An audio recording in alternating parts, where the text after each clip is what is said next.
special counsel now being appointed to go investigate Donald Trump. And it's going to be focused on two issues that we're going to slowly unpack here today. We've got two big branches that the federal government wants to investigate. One is Mar-a-Lago and this transferring of the documents. And the other is the insurrection, right? The protest, the J6 events that they say was nearly the end of democracy. And so this special counsel is going to be really focused in those two areas, in those two branches. And we're going to go through the entire press release that came out from Merrick Garland. He spent about 7 minutes or so. And we're going to go through the whole thing and listen to this because we are going to be inundated with this for the foreseeable future. If you remember, the last time there was a special counsel appointed to investigate Donald Trump, that was Robert Mueller. We heard about the Mueller report, the Mueller report, the Mueller report, the Mueller report, like a broken record every day from people like, Jar Scarborough and MSNBC. They were all just salivating day after day after day because Trump was going to get indicted, any minute now. And so just brace yourselves because that's going to be the same saga, but this guy is going to be the new name. It's going to be the Smith Report. Who is Jack Smith? Smith Report. Okay. Here he is. We're going to learn more about him from a clip that I had. And actually, we're going to go to the website. Let's go to the website so we can actually see a little bit more about him. Yes, so this is over from the Kosovo Specialist Chambers and Specialist Prosecutor's Office. A little bit more about him. He's responsible for prosecuting special crimes in special crimes. You can see this. He's got a very special outfit, in fact, that is appropriate for this type of work. The specialist prosecutor, he's a U.S. prosecutor, high-level political investigations. He was appointed May 2018, succeeded somebody else who was in prior office. Between 2010 and 2015, he served as the first assistant U.S. attorney, served as the chief of the public integrity section for the U.S. DOJ, right? 5 years doing that. We've got 2 years, 2008 to 2010. He worked as a prosecutor in the International Criminal Court. Joined the ICC, was working previously at the U.S. Attorney's Office. He prosecuted over 100 criminal prosecutors, so very senior prosecutor. He became a U.S. assistant attorney, 5 years as a district attorney. And so this guy is a lifetime prosecutor, right? He's a born and bred prosecutor. And oh, great. Look at this. He went to Harvard too. Oh, great. Harvard Law School. Oh, gosh. So that's going to be a lot of fun. So he is also, special prosecutor, reappointed. He's going to be reshifting his focus now to be focusing solely on Donald Trump. And of course, that is going to be fun. So my mind map discombobulated me here.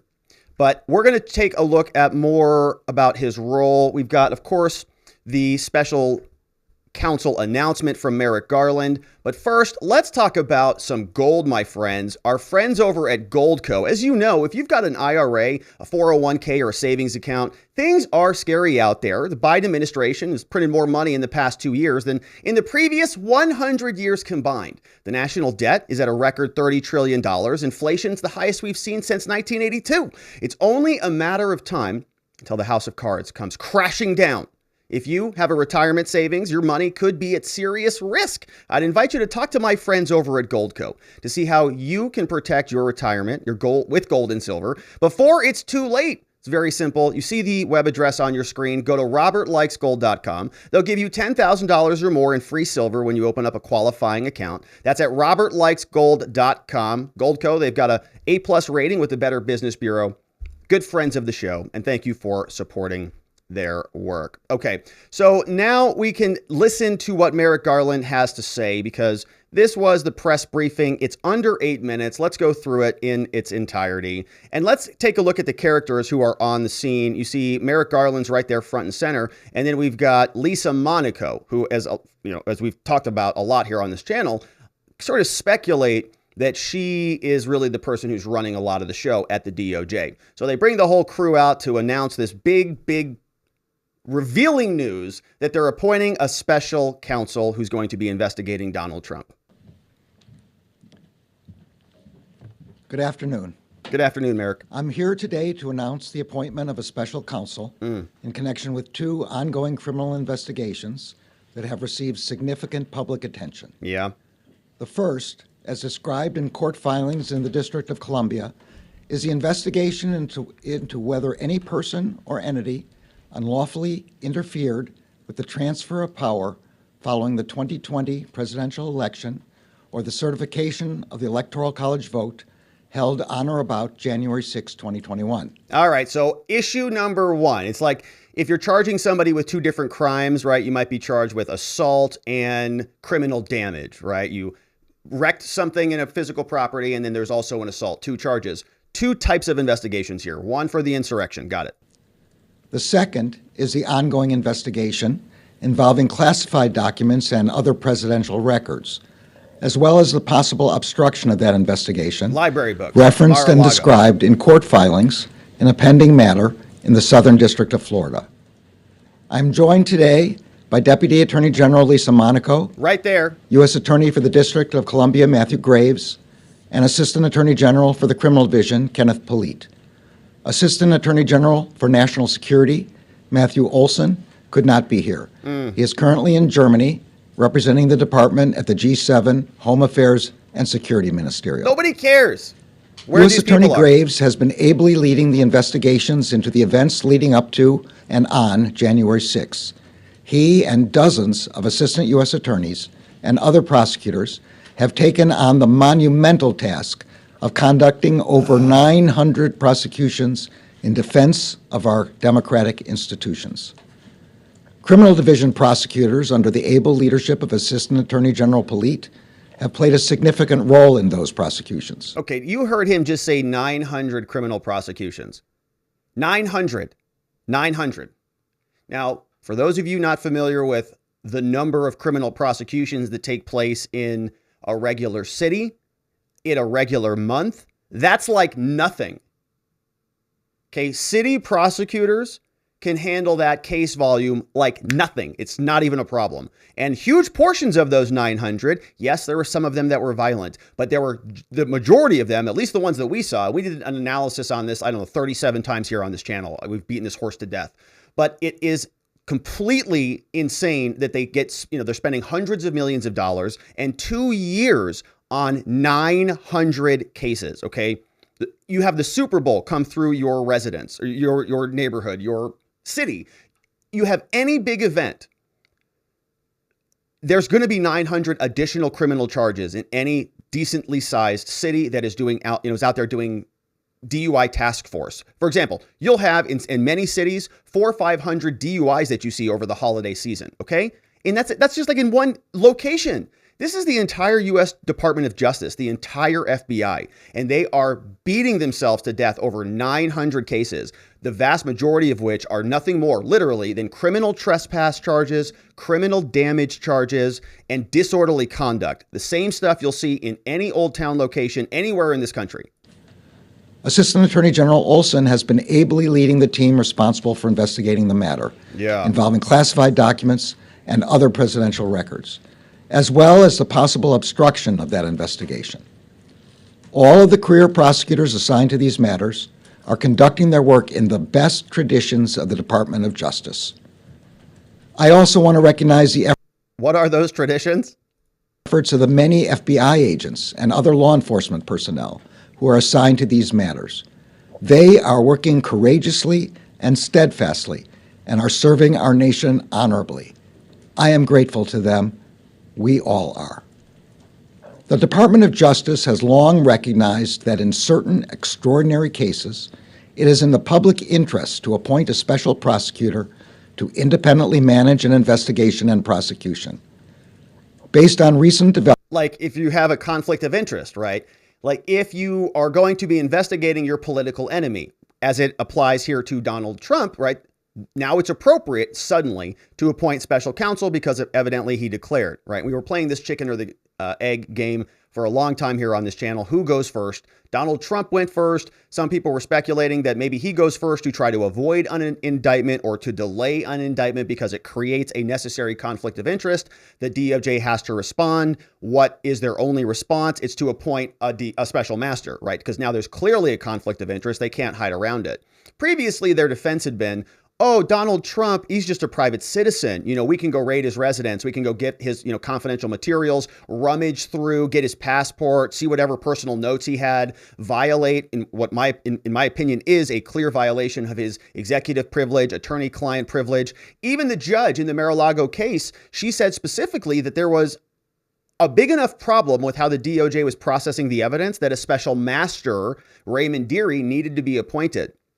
But none of that mattered to Merrick Garland, okay? All of this conflict stuff, it was irrelevant because they don't think that way. They just think that everything that they do is perfect and ethical and by the books, even though, as we've seen, there's all sorts of disgusting actors in and out of the DOJ and the FBI.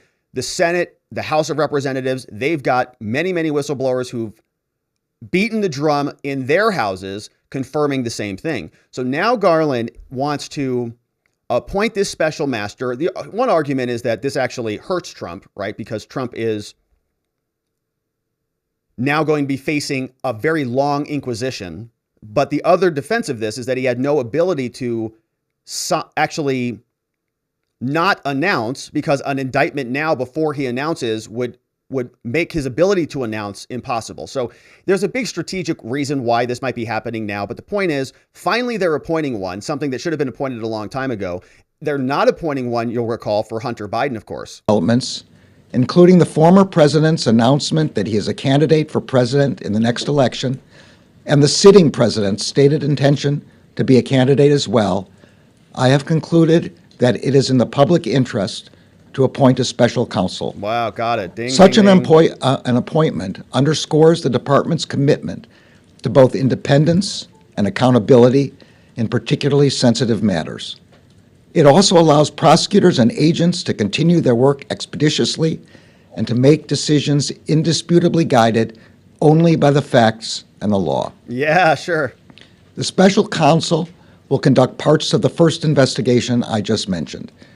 The investigation into whether any person or entity unlawfully interfered with the transfer of power following the 2020 presidential election, or with the certification of the Electoral College vote held on or about January 6.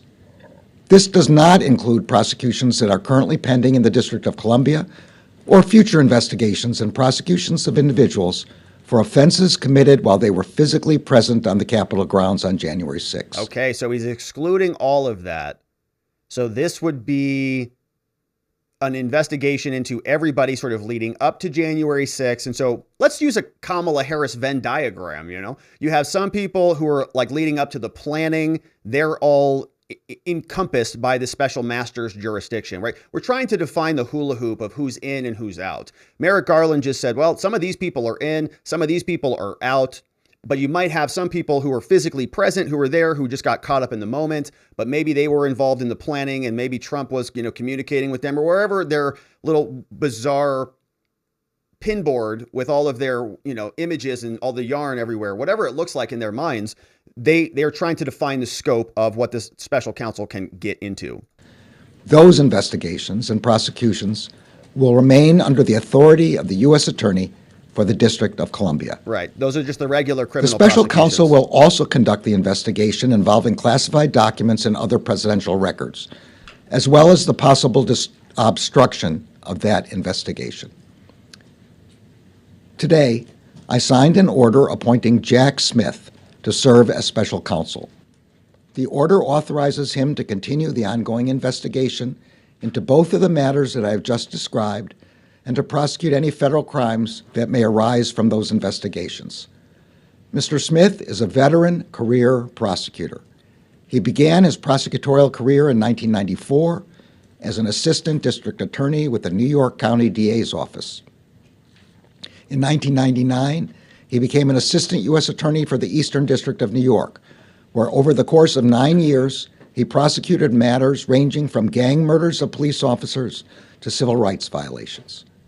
From 2008 to 2010, he served with the International Criminal Court, where he supervised war crimes investigations. All right, let's talk about that for a quick moment. Let's do a little bit of a quick detour on this because we do have to familiarize ourselves with The Hague. Now, this is where he spent some time. So, of course, we're talking about Jack Smith, this gentleman here. We'll come back to Merrick Garland, but let's pause on that because this is an interesting little detour for us. He spent significant time here at The Hague. And if you're not familiar with this is actually, it refers to a couple things. It's in the Netherlands. It's a city, municipality, but it's also sort of a reference to a governing area, right? It's the seat of the government. It's the official capital of the Netherlands. While it's Amsterdam, the official capital, this is sort of the de facto capital, right? The Hague is also a province. It's also the area that hosts the International Criminal Court, the Justice Court, and so on. Population, 500,000. You can see sort of some more details on this, but this is where you get some more details. The Hague is known as the home of the international law and arbitration. The International Court of Justice is the main judicial arm of the United Nations. Oh, the main judicial arm of the United Nations. So sort of how we have like the executive branch, the legislative branch, and the judicial branch. We have the International Court of Justice. It's kind of the judicial arm for the UN. It's located in this city, as are the International Criminal Court, the Permanent Court of Arbitration, the Organization of Prohibition on Chemical Weapons, and so on. Approximately 200 other international government organizations are there, right? So it's like this big international, global court extravaganza. I mean, everybody's in there just having a field day. It's just court all over the place for the whole world. And they're, UN people, international criminal court stuff, and so on. And so Merrick Garland is, telling us about some of that. Let's go back in and see where he picks up. 2010, Mr. Smith returned to the Justice Department to serve as chief of the Public Integrity Section, where he led a team of more than 30 prosecutors who handled public corruption and election crimes cases across the United States. In 2015, he agreed to serve as the first assistant U.S. attorney for the Middle District of Tennessee, later becoming the acting United States attorney. Now, he's not there. You notice you sort of expect him to be there. Like, where is this guy? Why is he not standing right next to them? Evidently, he was in a bike accident or something, and he's on his way back. So, he just got a phone call or something. But everybody else was there, not him. Most recently, Mr. Smith served as a chief prosecutor for the Special Court in The Hague, charged with investigating and adjudicating war crimes in Kosovo. Mr. Smith will begin his work as special counsel immediately and will be returning to the United States from The Hague. Throughout his career, Jack Smith... So they made this announcement very quickly. They didn't even wait for him to get back, right? He says, I'll take it over the phone. They said, perfect. We'll be out there tomorrow morning, and they did it. Has built a reputation as an impartial and determined prosecutor who leads teams with energy and focus to follow the facts wherever they lead. As special counsel, he will exercise independent prosecutorial judgment to decide whether charges should be brought. Although the special counsel will not be subject to the day-to-day supervision of any official of the department, he must comply with the regulations, procedures, and policies of the department.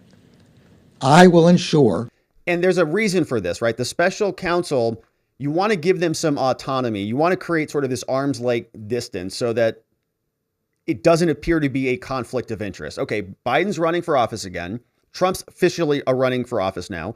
And they don't want to have Biden officially prosecuting Trump, right? If everybody's official now, we've got to create some division there. So they say, okay, well, Biden's not officially prosecuting him now. It's this other guy, Jack Smith, who used to work at the UN. So he's going to be the one who's prosecuting Trump, and he is allowed to do things sort of as a free agent. He doesn't have to be under my direction all of the time, kind of like an independent contractor, so to speak. But he still has to operate within the purview of the DOJ. He can't just go, act like a January 6th committee and do whatever the heck he wants. That the special counsel receives the resources to conduct this work quickly and completely. Given the work to date and Mr. Smith's prosecutorial experience, I am confident that this appointment will not slow the completion of these investigations. The men and women who are pursuing these investigations are conducting themselves in accordance with the highest standards of professionalism. Why do they keep leaking to the Washington Post then and the New York Times? I could not be prouder of them. I strongly believe that the normal processes of this department can handle all investigations with integrity. And I also believe that appointing a special counsel at this time is the right thing to do. The extraordinary circumstances presented here demand it.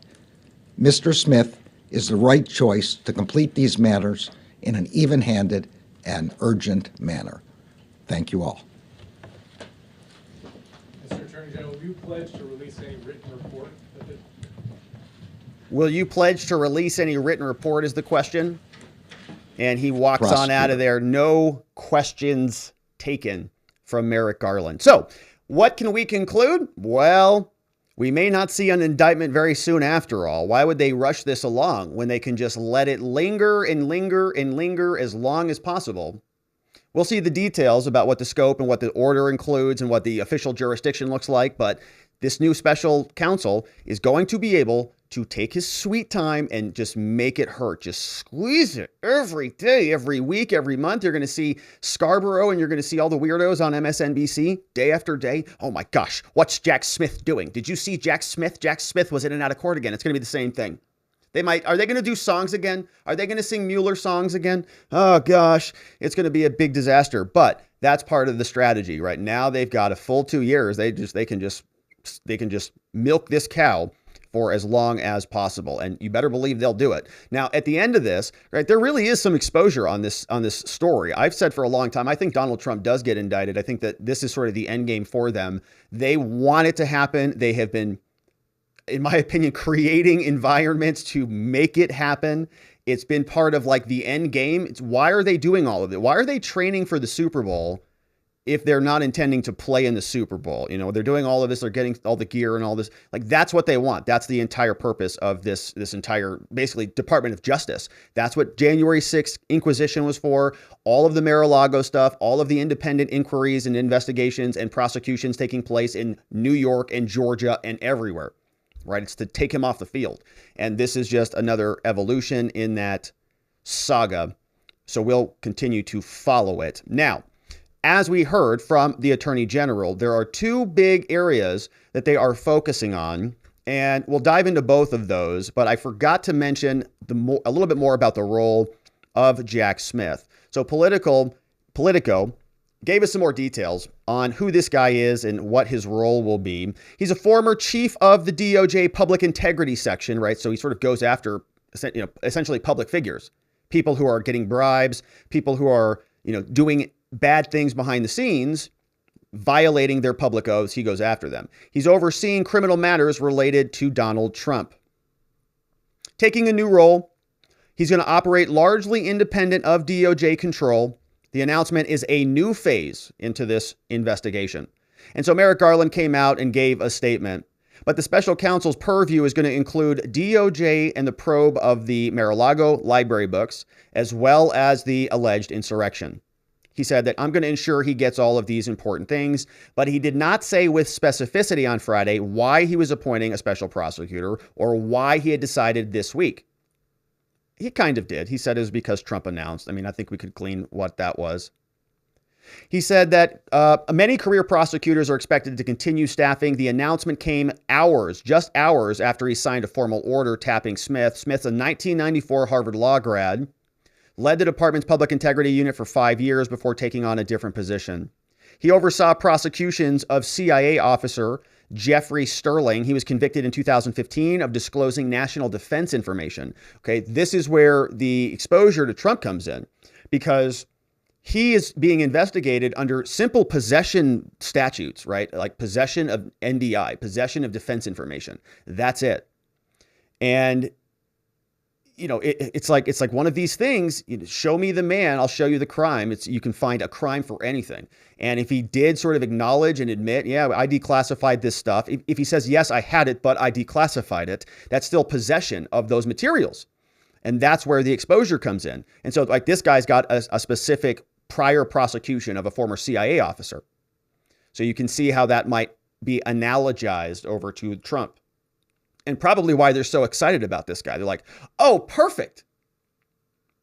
Two potential crimes are at the center of the Trump document probe, or involve both of those things, right? And they got Jeffrey Sterling on that previously.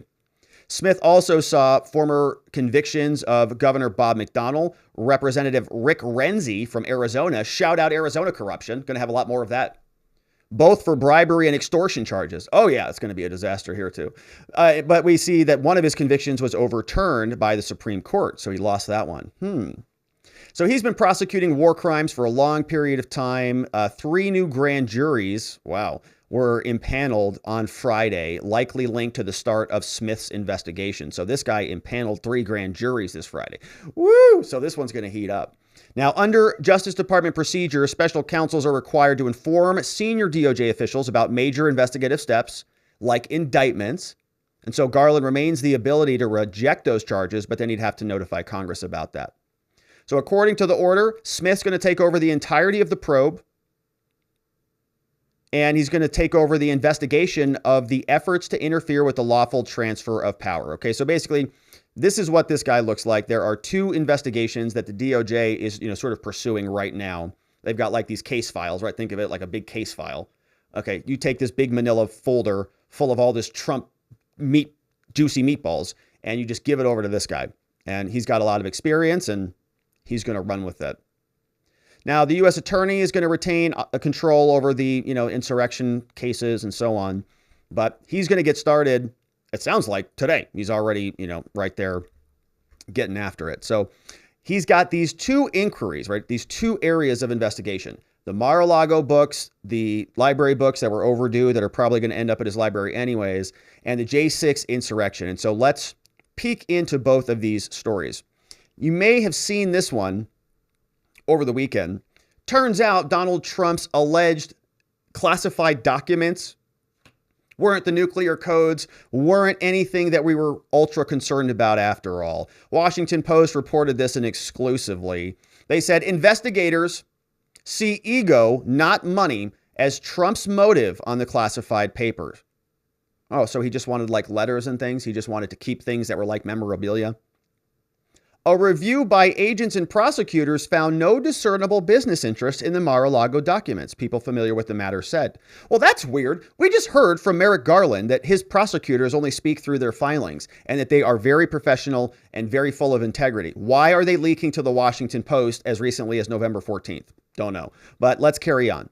Federal agents and prosecutors are telling the Washington Post that they believe that Trump's motive for allegedly taking and keeping the documents that were classified was largely his ego and a desire to hold on to the materials as trophies or mementos. Oh, you're kidding me. According to people familiar with the matter. I thought that they were the nuclear codes. I thought that these were like Kim Jong-il's, top secret bunkers or something. As part of the investigations, the very trustworthy Department of Justice that operates with the utmost integrity, that never leaks anything, leaked to the Washington Post, they said, that federal authorities reviewed the classified documents that were recovered from Trump's Mar-a-Lago home and private club. They were looking to see if the types of information contained in them contained any type of pattern or similarities, according to these people, who spoke on condition of anonymity to discuss an ongoing investigation. Yeah, because they're at the DOJ. They're not supposed to talk about this stuff. But they are, because they're unethical. That review has not found any apparent business advantage to the types of classified information in Trump's possession. You're kidding. These people said. One more time. The government prosecutor's review has not found any apparent business advantage to the types of classified information in Trump's possession. FBI interviews with witnesses so far said that they also do not point to any nefarious effort by Trump to leverage, sell, or use the government secrets. Shocking. Wow. You're kidding. Like these are letters or things, right? Like magazine clippings.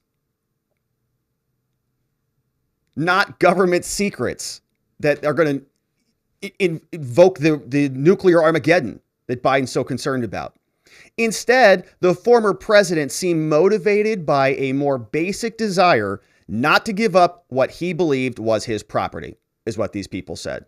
Yeah, they're his library books. They're going to go to his presidential library anyways. And he says that they are presidential records or personal records, not presidential records. They're declassified, not classified. And there's prior precedent that supports him on this, including involving Bill Clinton. Several Trump advisors said that each time he was asked to give the documents or materials back, his stance hardened and he gravitated toward lawyers and others who indulged his beliefs. He said, I'm not giving them back. It's a matter of principle. The people familiar with the matter caution that the investigation is ongoing, that no final determinations have been made, and that it's possible that additional information could emerge that could change the understanding of Trump's motivations. Yeah. Suddenly it's going to be like, oh, yeah, they like, put the two magazines together and the cutouts match, and you see the letters through the cutouts, and it says the secret GPS coordinates of the podium or something. It's like, oh, gosh, we figured it out. Trump really was going to take over the country. But the evidence they collected over a period of time indicates that the primary explanation for potentially criminal conduct was Trump's ego and intransigence. Yeah, that's it. So why are you raiding his residence, you psycho people? Because you're political hacks. That's why. You just want to go take out your political enemies. It's not about justice. You guys knew this from the day one. You know what the library books that were taken were. He checked them out. And you made a big claim that all this was necessary. National emergency, national urgency. We're all going to die. And of course, this story, did you see when this story got published? Isn't this convenient? Look at this story. November 14th. Oh, yeah. Did we have something important last week? Yeah, it was called the elections. So suddenly, in the days after the election, oh, yeah, Trump, it's not the end of the world. It's not a nuclear silo secret code. It's just like, some old baseball cards. Here, it's revealed. But in the days leading up to the election, it was, we're going to die, we're going to die, we're going to die. The biggest monster, the biggest thief, the biggest intellectual classified harvester since Edward Snowden. It was insane. But that's the Washington Post. That's our corrupt garbage media. Now, what's interesting about this is we're starting to see some developments from Mike Pence, who is very much, trying to sell some books out there, but he's also jumping hard into Team Trump. I have not quite seen this type of defense ever from him. Mike Pence defends Donald Trump on basically everything, ranging from the raid on his personal residence in Mar-a-Lago to the so-called insurrection. He's asking, can we just move on from this, please? Do you think the president committed a criminal act in fomenting the insurrection? Fomenting. Do you think a crime was committed? Well, I don't know if it is criminal to listen to bad advice from lawyers. Truth is, what the president was repeating is what he was hearing from that gaggle of attorneys around him. And, presidents, just as like all of us that have served in public life, you have to rely on your team. You have to rely on the credibility of the people around you. And so as time goes on, I hope we can move beyond this, beyond that prospect. And this is really a time when our country ought to be healing. And frankly, the Justice Department's actions have been exposed from during our administration, where FBI agents were advancing political agendas, falsifying records, using what came to be found out to be opposition research paid for by the Clinton campaign and the Democratic Party, the so-called dossier. And then this past summer, when we see the Justice Department execute a search warrant against the personal residence of a former president of the United States, I think the American people, I think the American people join me in hoping that we can move past this contention. But is he above the law? I mean, if he violated the law, should he be held to the same standard that I would be held to? Chuck, no one's above the law. But I would hope the Justice Department would give careful consideration before they take any additional steps in this matter. That's a pretty hard defense there from old Mikey Poo, isn't it? Woo. Yeah, he's saying, hey, hold on a minute now. Yeah, this insurrection thing, okay, this whole like challenging the counting of the votes. That's the same argument that we have been making here since January 6th. Okay, many of you have been on this saga since that day. We're going, look, maybe it's not the best advice. Okay, maybe, if you take a look at the Electoral Count Act, right? We read through congressional research. We read through Congress's own research entity, their interpretation of why the Electoral Count Act was problematic. We read through the whole thing, and that came out well before 2020 ever occurred, right? They're talking about reforming the Electoral Count Act because it is questionable. And Trump had lawyers that had an alternative interpretation of how it worked. And we read it here and we're like, well, I don't see that. I didn't see that because it sort of came to what I thought was an absurd conclusion. And we went through that here. The videos are still up here. And that's the exact argument, right? That has been, I think, valid. But nobody has been making it on Donald Trump's behalf for the entirety of this time. And all of a sudden, Mike Pence is now making that argument. It's not bad. It's not illegal to listen to bad lawyers. Where the heck did this come from? What's going on here? And he's also defending Trump and Mar-a-Lago. Just move on. I hope the DOJ doesn't indict him. Just move on from this whole thing. What? I mean, it's the right answer. Yeah, it is the right answer, actually. And it's kind of surprising because everybody else is jumping on the dog pile to go after Trump. Everybody abandoned ship after the midterms. And Mike Pence is sort of, he's kind of saying, hang on a minute, hopefully we can move on past this thing. Woo, that's very interesting developments, huh?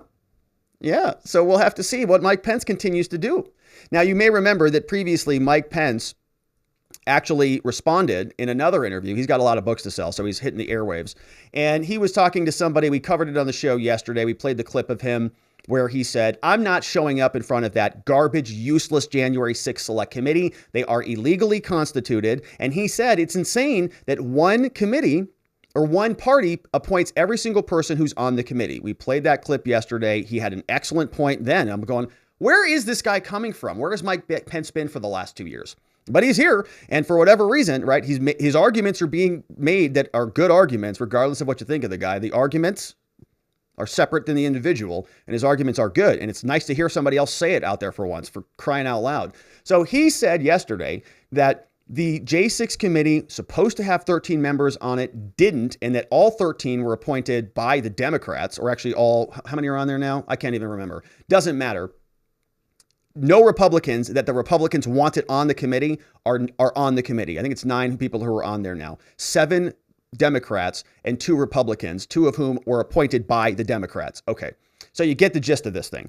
So now let's take a look. The January 6th Select Committee has responded to Mike Pence. Mike Pence says, I'm not showing up to your stupid, illegally constituted, non-representative committee. And the January 6th committee responded. They said, all right. They said, okay, Mr. Mike. They said the Select Committee has proceeded respectfully and responsibly. Sort of sounds like peacefully and patriotically there. They're sort of ripping that one off. But okay, the Select Committee has proceeded respectfully and responsibly in our engagement with Vice President Pence. So it is disappointing that he was misrepresenting the nature of our investigation while giving interviews to promote his new book. Oh, they are digging on him for the book hustle. Come on, guys. Liz Cheney, you're going to be doing this too. Okay, you're going to have your book. It's going to come out. It's going to be called like Persevere or something. Liz Cheney riding on horseback. Persevere for democracy. It's going to be dumb, but she'll do it. She'll be, grifting her book all over the place too, but she's going to dump on Pence for it. All right. She says our investigation has presented the testimony of more than 50 Republican witnesses, okay, without cross-examination or adversarial proceedings at all, including senior members of the Trump White House, like Cassidy Hutchinson, who made up the clavicle attack, the campaign and the Justice Department, right? All sort of fake, artificially selected witnesses that don't get any cross-examination at all, which means their testimony is not challengeable. The testimony subject to the criminal penalties for lying to Congress. Okay, well, has any of them been prosecuted for lying to you? Because the clavicle story was completely disputed by Tony Ornato, who evidently was actually in the car. Did you prosecute Cassidy Hutchinson, or is she still applying for that gig at MSNBC? The testimony subject to the criminal penalties was not partisan. It was truthful because, it was all honest. Okay. Every member of the Select Committee supported the creation of the independent bipartisan commission. So do you see what she's saying here? All of us on the committee, okay, every member of the Select Committee supported the creation of a bipartisan commission. So it's like we...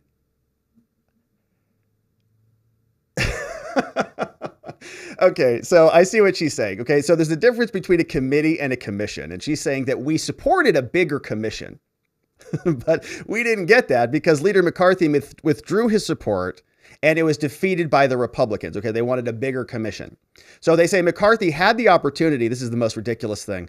McCarthy had the opportunity to nominate 5 members, right? We talked about this. The actual resolution, H.R. 503, says 13 people. This is called the House of Representatives, which means it has to be representative. 13 members, the bill that authorizes the formation of the committee. 13 members, 5 Republicans, 8 Democrats. It has 9 people on there currently, 7 Democrats, 2 Republicans who were not appointed by the Republican Party. Kinzinger is going to be gone. Cheney just got blown out by 40 points in Wyoming. McCarthy had the opportunity, she writes, to nominate 5 members. Okay. Speaker Pelosi initially accepted 3 of those nominees. Oh, well, that's great. Are there 3 Republicans on the committee? No, there's not. There's 2. And they invited McCarthy to propose 2 others. Rather than doing so, McCarthy refused to participate so that he could make the false claim that the committee was one-sided. So Nancy Pelosi then said, I'm also not going to appoint the 3 that you gave us, right? The Republicans appointed nobody. Kinzinger and Cheney were appointed by Pelosi. The Select Committee, they say, has consistently praised former vice president's refusal to bow to Trump, but his recent statements are not accurate. So they're going to war on this, saying Mike Pence, that book salesman, is out there being dishonest about the things that we are trying to accomplish here. Meanwhile, Mike Pence defends Donald Trump. So that's on Mar-a-Lago. Now, the insurrectionary part of this analysis, of course, is also being challenged because Donald Trump is not responding to the January 6th Select Committee's subpoenas. And we covered this previously. Donald Trump and his team, they filed a lawsuit to challenge the subpoena. But this is what the January 6th Select Committee said on November 14th. They wrote, former President Donald Trump has refused to comply with our subpoena requiring him to appear for a deposition. They say his attorneys have made no attempt to negotiate an appearance, and his lawsuit, which we covered here in depth, parades out many of the same arguments that this court has rejected repeatedly, or that these courts have rejected. They say Donald Trump orchestrated a scheme to overturn the presidential election and is obligated to provide answers. And so our committee, Liz Cheney, is going to evaluate the next steps in litigation regarding the former president's non-compliance. Dun, dun, dun, Liz Cheney. Okay, so the committee is going to be doing something. Now, they're going to be out of power, in about January soon. So very, very soon. But Liz Cheney has a new mission in life. She's got a new purpose. Every day she wakes up full of energy. She's got some coffee and she takes a look at the newspaper and her schedule to go figure out how she's going to bash Donald Trump. It's her whole sole purpose for existing. This is Liz Cheney at a global women's summit who is talking about Donald Trump and how much she hates him and that he's never going to be president ever again. The January 6th committee has laid out very clearly his direct and personal involvement in every aspect of the plan to overturn the last election. He's, someone who, knowing that the mob was armed, sent them to march on the Capitol to try to stop the count of electoral votes. And then while that bloody battle was underway at the Capitol, bloody battle for 4 hours. Despite everyone around him pleading with him to tell the mob to stop and go home, he wouldn't do it. He sat and watched it on television. So there's no question that he's unfit for office, and I feel confident that he will never be president again. That's what she says. So she's very excited about that. She's going to be working her whole life to make that happen. And we'll see. He has announced, and the DOJ, of course, is turning up the volume, increasing the pressure, and we'll see if the indictment comes. I do think that it will. It's probably going to take quite some time. They are going to try to drag this thing out as long as humanly possible. Of course, we will continue to cover it. Thank you for subscribing and liking this video wherever it is you're watching it, and we'll look forward to seeing you on the next one.